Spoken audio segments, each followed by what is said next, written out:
one, how you present yourself through your attire. Easy, that's going to be definitely part of that first impression.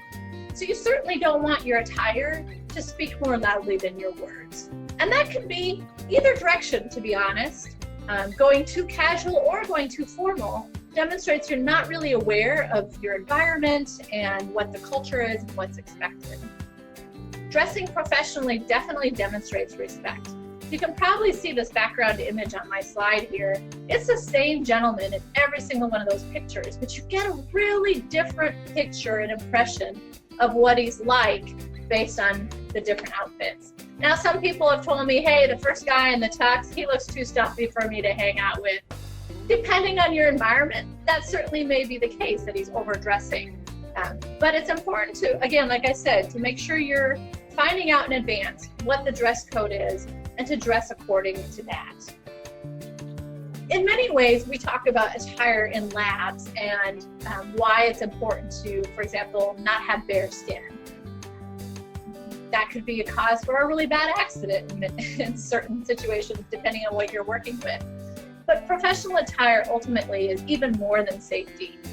You want to minimize bare skin for the same different reasons, but it's also something you want to do when you're in professional settings.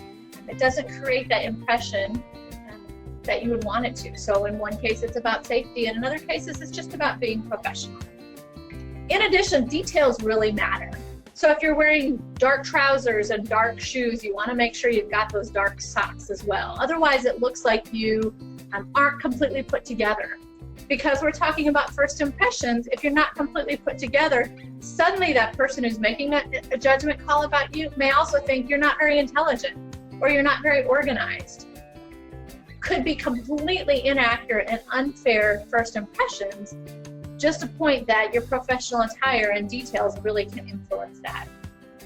The final piece about attire is smells. And that's obviously something that's going to create a negative first impression.